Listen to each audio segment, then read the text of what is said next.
നിങ്ങളുടെ favourite shows ഇനി ഒരിക്കലും മിസ്സാവില്ല. ഇപ്പോൾ C5 കാണും നിങ്ങളുടെ ഫേവറേറ്റ് ഷോസ് തികച്ചും സൗജന്യമായി.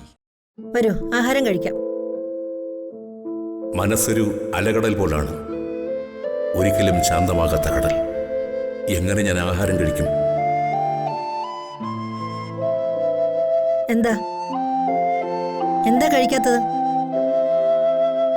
ഞാൻ ജയിലിൽ പോയി അവനെ കണ്ടത് എനിക്ക് മറക്കാനാവുന്നില്ല രാജലക്ഷ്മി. ജയിലിൽ കിടക്കുന്ന ആ മീനാക്ഷിയുടെ അച്ഛനല്ലേ, അല്ലാതെ നിങ്ങളുടെ മോനൊന്നും അല്ലല്ലോ. കണ്ടവര് ജയിലിൽ കിടക്കുന്നതിന് നിങ്ങൾക്കെന്താ? വന്ന് കഴിക്കേ.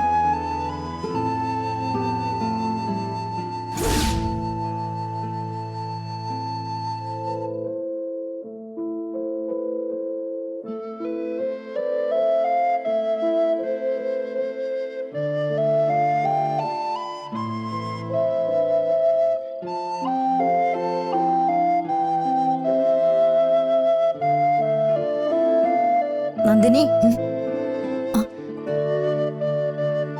അമ്മേ, നീ എന്താ ഒറ്റയ്ക്ക് ഇവിടെ വന്ന് നിൽക്കുന്നത്? ഒന്നുമില്ല. അമ്മയ്ക്കിപ്പോഴും എന്നോട് ദേഷ്യമാണോ? അതോർത്താണോ നീ വിഷമിക്കുന്നത്? എന്റെ മോളെ, നീ ഇത്രയ്ക്കങ്ങ് പാവമാവരുത്. നീ പാവമായതുകൊണ്ടാണല്ലോ ചിലര് വന്ന് കേറി നിന്റെ ജീവിതം തൊലച്ചു കളഞ്ഞത്. അല്ല എന്ന് വെച്ച് നീ പിടിപ്പുകേടുള്ളവളാണെന്നല്ല ഞാൻ ഉദ്ദേശിച്ചത്. ഉണ്ടാവണം, അവനവന്റെ വ്യക്തിപരമായ കാര്യങ്ങളിൽ ഉണ്ടാവണം. മറ്റുള്ളവരുടെ നന്മയ്ക്കാണ് നീ നിന്റെ ജീവിതത്തെക്കാൾ പ്രാധാന്യം കൊടുക്കുന്നത്.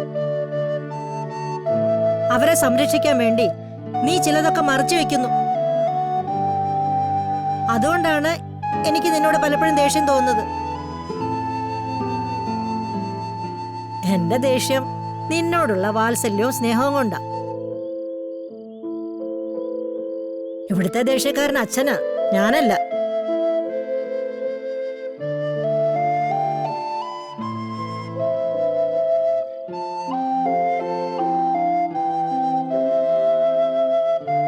ജയിക്കാൻ അറിയാഞ്ഞിട്ടല്ല നീ ജീവിതത്തിൽ തോറ്റത്, അത് ചതിക്കാൻ അറിയാഞ്ഞിട്ടാ.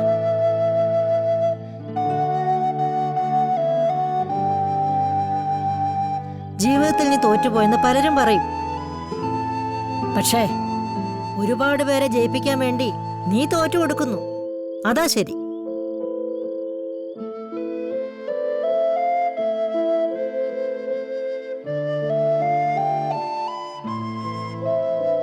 അമ്മയ്ക്ക് നിന്നോട് ഒരു ദേഷ്യവും ഇല്ല മോളെ. പിണങ്ങിന്ന് കരുതി സന്തോഷിക്കാൻ തുടങ്ങിയപ്പോ ദേ ഇണങ്ങി.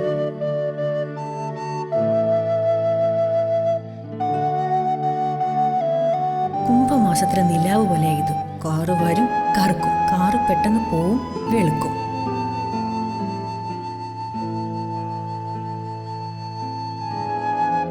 വിശ്വസിക്കാൻ പറ്റുന്നില്ല.